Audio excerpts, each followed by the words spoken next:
Hey everybody, so here is my first video for Video a Day in May, and it is going to be my April wrap-up. So I read 5 books this month. I guess I'll just start with the book that I don't have with me, which is Linden Hills by Gloria Naylor.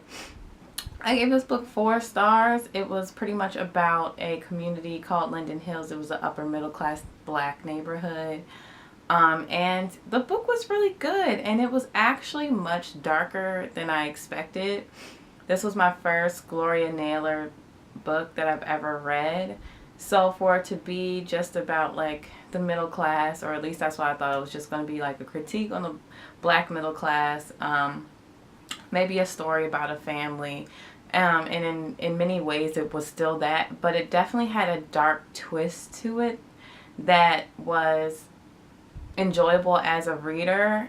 It was also a bit disturbing, but nonetheless I enjoyed my reading experience, and I will eventually do a review on that book since you all picked me to read it back in March.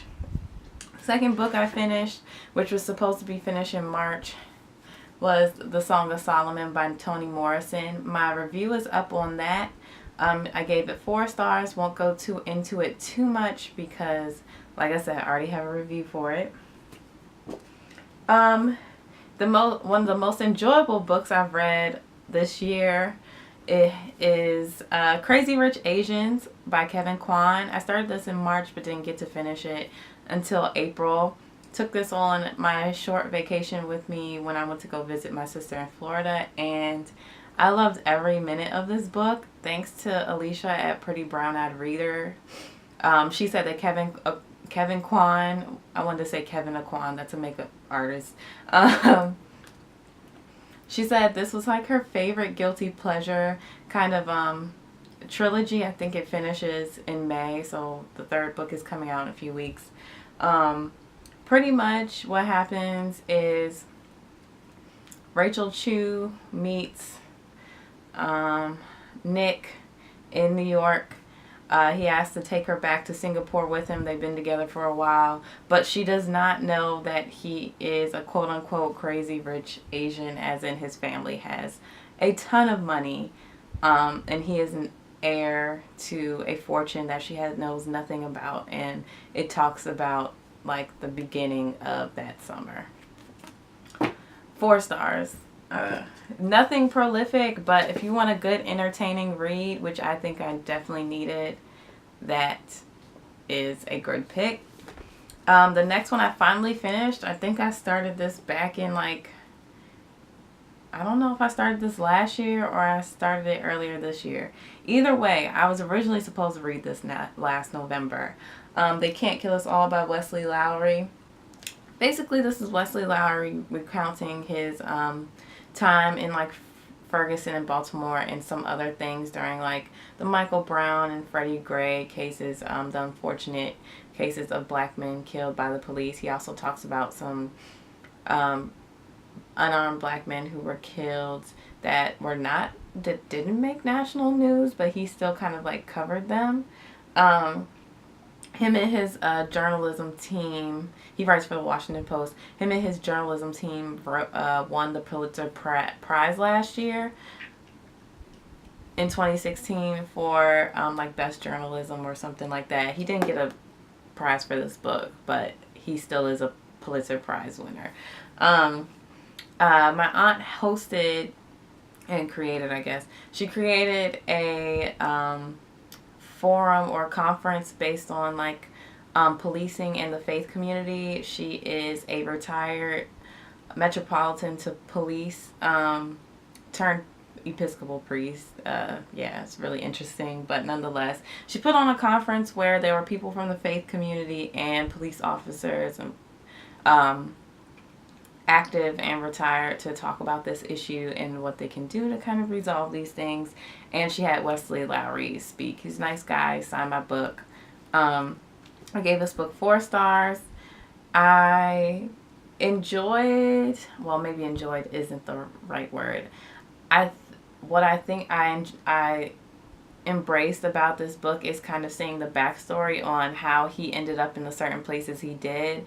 also dealing with the stress of covering events like this back to back to back. And I think this book will be more important within 5 to 10 years when people aren't as close to the events that happened between 2013 and 2016. I remember it all playing out on here, and he talks about Twitter a lot. He's actually still really active on Twitter. And I think it would probably be more appreciated by people who weren't paying super close attention or paying attention to like spaces like Twitter when the Black Lives Matter movement started.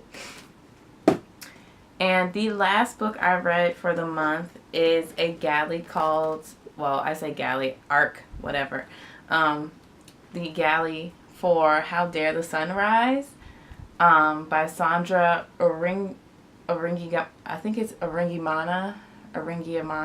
I hope I'm pronouncing that correctly. This book comes out May 17th. I'll do a review on this soon. Gave it 4 stars. I did not know when I picked this book up that it was a young adult book.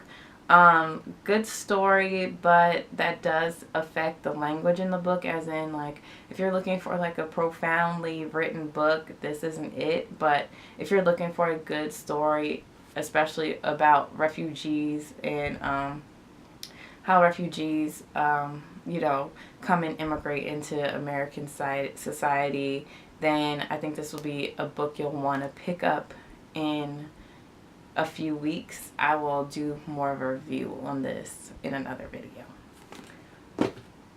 So that is my April wrap up for you guys. I thought this would be a good way to go into a video day in May, kind of do certain things I usually do at the in the beginning of the month anyways, and then go from there. I just came home from work and I really just want to lay down. I'm also having like cramps, so I will think about the books I want you guys to choose for me to read in, well, not in May, this month, because it is May. I haven't picked those out yet. I also am still reading Tar Baby by Toni Morrison. I know I should have finished that in April, but I will explain to you guys why in a separate video, why I am having difficulty finishing that book, and just this whole idea of reading Toni Morrison throughout this year. I'm actually really struggling with doing this right now. But we will save that conversation for a later date. Let me know what you read this month, and if you have anything you're expecting to read in May or any anticipated book releases, whatever. I'd love to chat with you guys in the comments. And thanks for watching. I will see you guys tomorrow. Bye.